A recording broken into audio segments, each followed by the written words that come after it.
야, 돼지감자야. 중국집에 전화해서 짜장면 좀 시켜. 상백은 입에 담배를 문 채 사무실 문을 나가며 말했다. 사무실 문고리를 잡은 그의 팔은 문신이 가득했다. 지금 시킬까요? 야, 화를 시켜. 민철이 늦는다니까. 네 거랑 내 것만 시키면 돼. 예, 알겠습니다. 돼지감자군은 핸드폰으로 주문을 했다. 순간 다시 사무실 문이 열리고 상백이 반쯤 얼굴을 내밀며 말했다. 곱빼기를 시키고 그거 단무지 많이 달라고 해. 예, 형님. 시간이 지나고 사무실 문을 두들기는 소리가 들렸다. 저 짜장면 왔습니다. 돼지감자는 육중한 몸을 의자에서 일으켜 사무실 문으로 향했다. 그와 동시에 창문 밖으로 시커먼 무언가가 빠른 속도로 떨어졌다. 불길한 느낌의 돼지감자는 잠시 망설이다가 이내 성큼성큼 창밖을 향해 다가갔다. 날씨는 쾌청했고 사람들은 소란스러웠다. 푸른 하늘 그 아래 가장 낮은 바닥에는 피떡이 되어 아스팔트에 들러붙은 상백이 있었다. 팔에 있던 문신은 뼈가 부러지며 모양이 일그러졌고 피가 물들어 기괴하게 변했다. 돼지감자군은 뭔가에 홀린 듯 그 장면을 내려다봤다. 순간 문 밖에서 다시금 소리가 들렸다. 저 짜장면 왔습니다. 차가 멈췄다. 그 건장한 형님이 어떤 몸싸움에 흔적도 없이 떨어지셨는데 그러면 혼자 스스로 뛰어내리셨단 말입니다. 말이 안 되지 않습니까? 그럼 짜장면을 왜 시키라고 한 건지. 돼지감자군은 의문을 마구 쏟아냈다. 의문점은 지나치게 많았다. 그거 좀 이상하긴 하네요.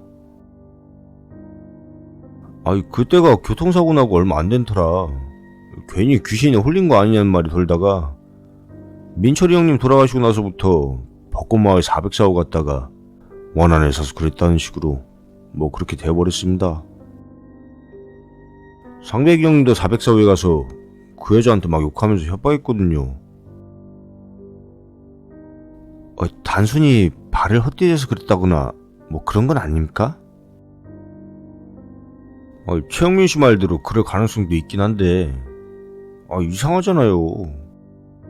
맨날 옥상 가서 담배 피던 형님인데 미끄러졌다는 것도 이상하고 또 옥상 구조상 그러기도 애매합니다. 여러 가지 가능성이 있었다. 정말 자살이거나 실수로 발을 헛디뎠거나 자살로 본다기엔 짜장면이라던가 납득하기 힘든 부분이 있었고 실족사라고 보기에도 애매한 부분이 있었다.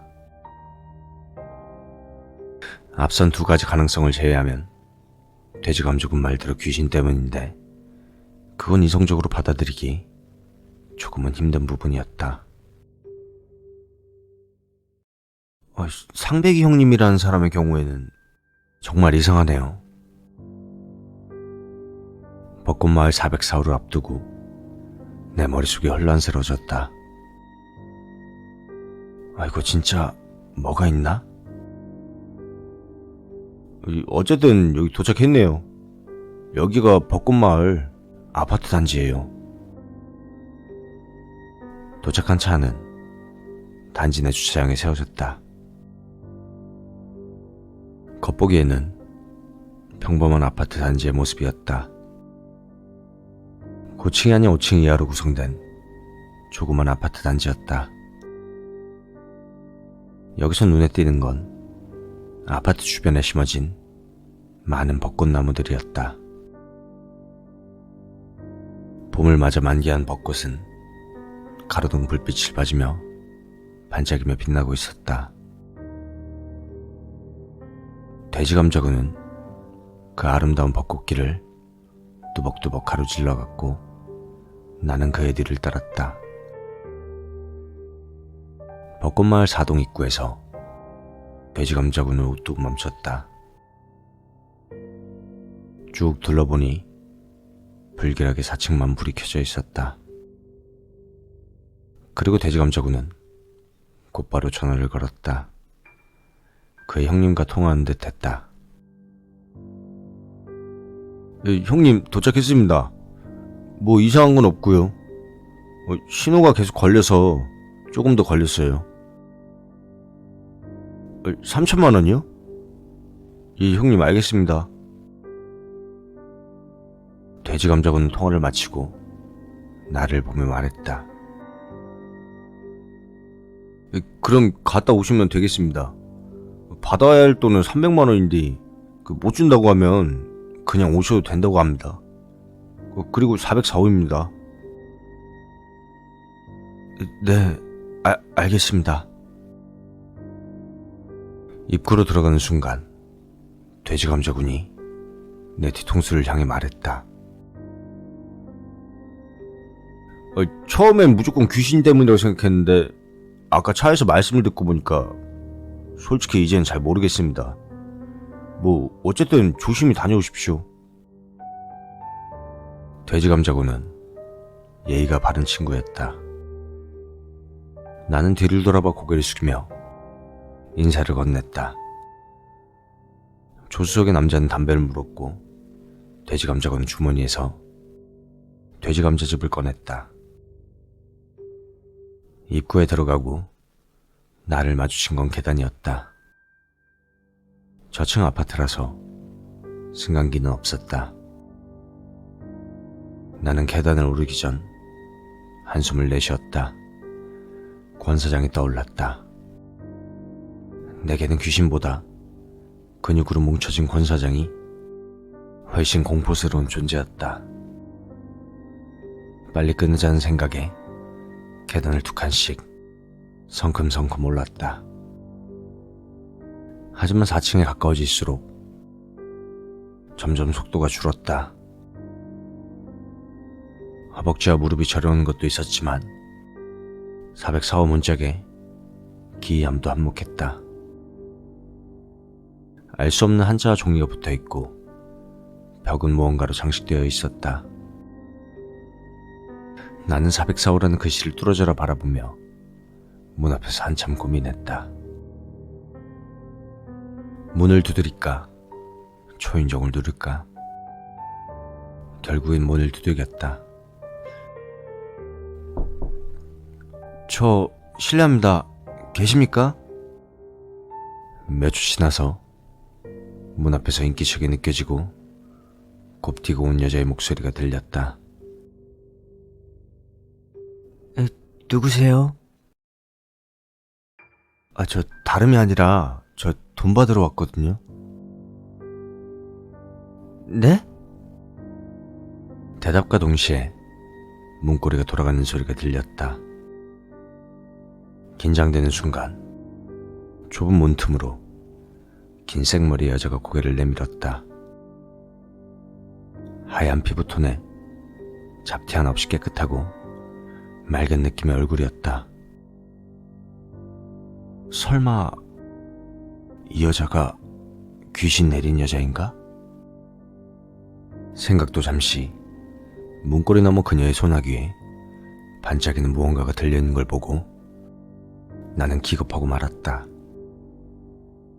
그녀의 손에는 날이 시퍼런 칼이 들려 있었다.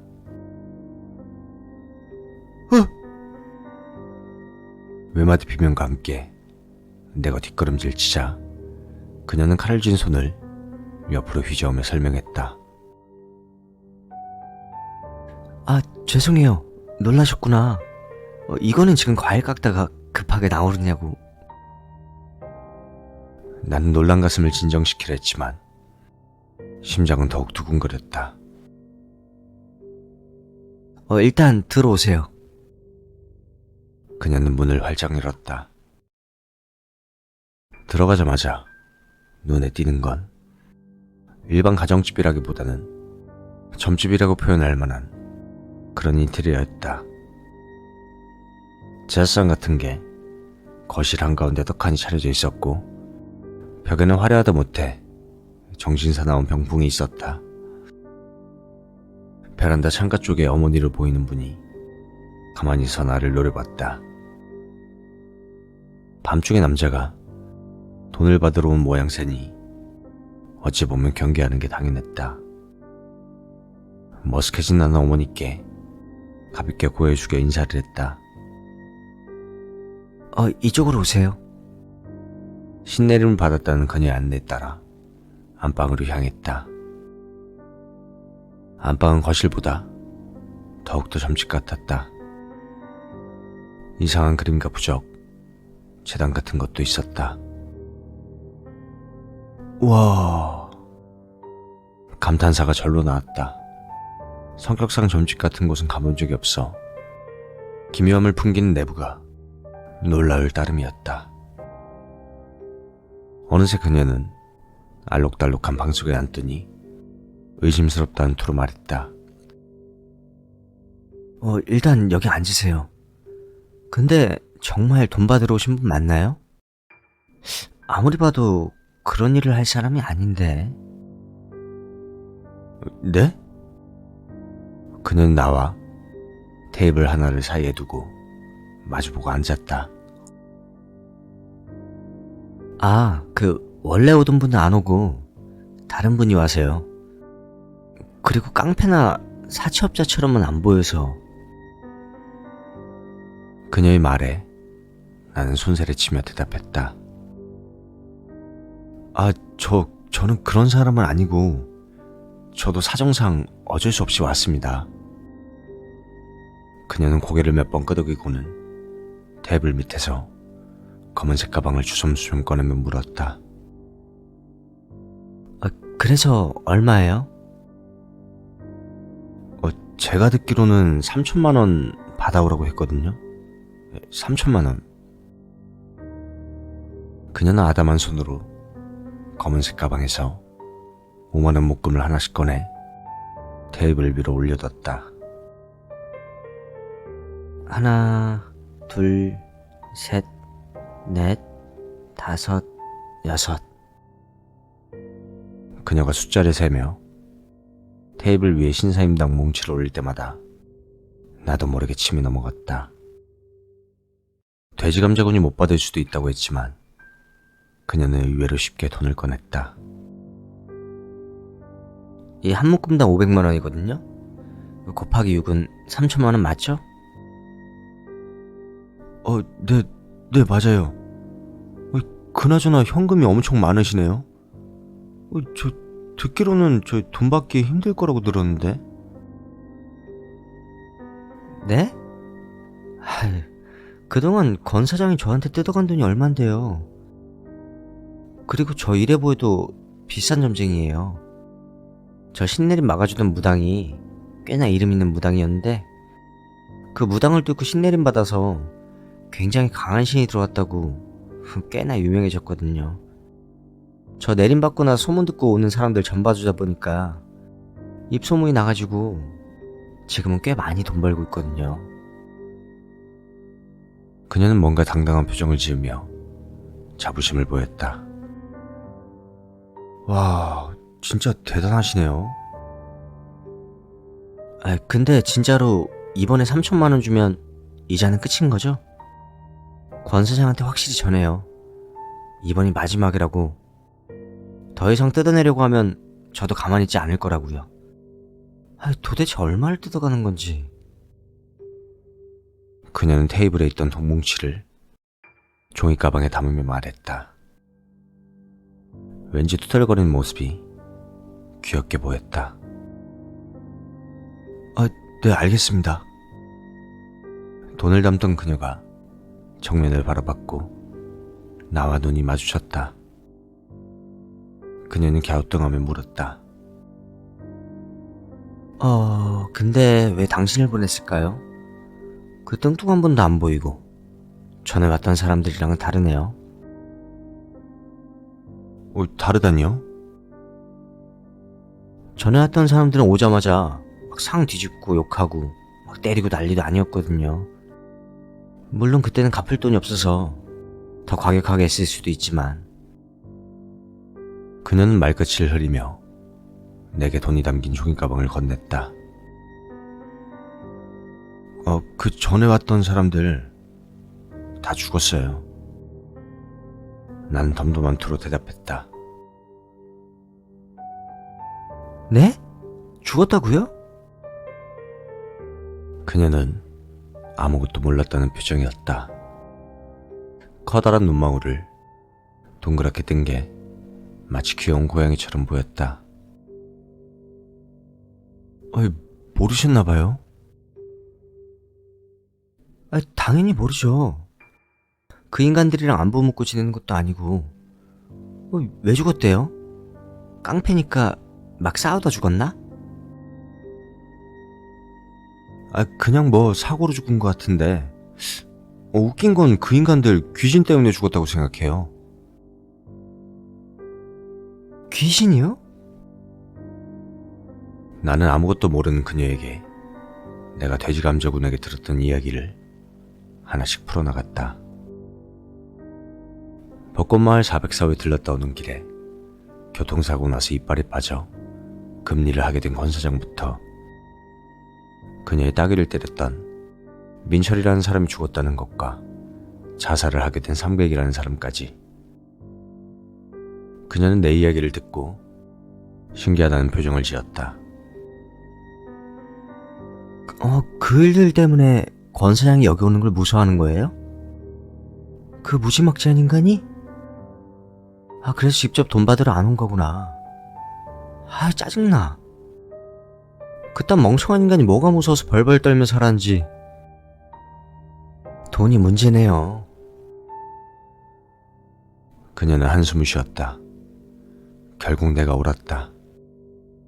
권사장 패거리, 공포의 대상이었던 벚꽃마을 404호 여자는 미스터리한 죽음과는 아무런 상관이 없었다. 나는 알 수 없는 승리감에 빠졌다. 나는 이겼다. 멍청한 깡패들 덕분에 공짜로 빛을 탕감하게 생겼다. 뭔가 들뜬 마음으로 그녀가 건네준 종이가방을 쥐고 일어날 준비를 했다. 그럼 저는 가보겠습니다. 잠시만요. 일어난 나를 그녀가 막았었다. 그리고 말을 이었다. 점을 보다 보면 점을 보러 온 사람이 내 말을 믿는지 의심하는지 대충 보이거든요. 솔직히 그쪽 분은 이런 거 안 믿는다고 얼굴에 쓰여 있어요. 나는 웃어 보이며 대답했다. 네, 저 솔직히 안 믿는 편이에요. 제가 그쪽 점을 봐드릴게요. 어떻게 해야 오늘 밤을 무사히 넘기는지. 그녀의 갑작스런 제안에 적잖이 놀랐다. 저 오늘 밤 위험한가요? 제가 봤을 때는 목숨이 왔다 갔다 합니다. 정말로요. 그녀의 말도 일리가 있었다. 당장 오늘도 권 사장이 휘싸대기 한 방에 저승 구경을 했으니 말이다. 의심은 있었지만 어쨌든 조심해서 나쁠 건 없으니 그녀의 말을 한번 들어보기로 마음먹었다. 근데 저는 복채도 없는데. 복채... 그녀는 뭔가 귀여운 표정으로 뜸을 들였다. 복채는 어떻게 하시려고요? 키스로 받을게요. 그녀가 얼굴에 홍조를 띄우며 말했다. 키스요? 그 말씀하신 키스가 입맞춤 말하는 거 맞죠? 내 귀를 의심했다. 나는 목소리를 낮추며 말했다. 내 물음에 그녀는 고양이 같은 얼굴로 고개를 끄덕일 뿐이었다. 귀여워 보였다. 진짜로 괜찮겠어요? 나는 못 믿겠다는 투로 물었다. 갑자기 오늘 처음 만난 여자가, 그것도 무속인 여자가 키스를 하자니 지원하기도 힘든 이야기였다. 눈 감으세요. 나는 머뭇거리다가 흐름을 타고 눈을 지그시 감았다. 눈을 감아서 그런지 모든 감각들이 곤두섰다. 부스럭부스럭 그녀가 일어나서 내게 다가오는 게 느껴졌다. 긴장을 해서 그런지 내 몸이 굳었다. 순간 입술에 부드러운 무언가가 닿는 게 느껴졌다. 내 코끝에는 그녀의 샴푸 향인지 모를 벚꽃향이 은은하게 풍겼다. 몽롱한 기분에 입술이 자연스레 벌어지고 입안으로 뭔가 들어오는 게 느껴졌다.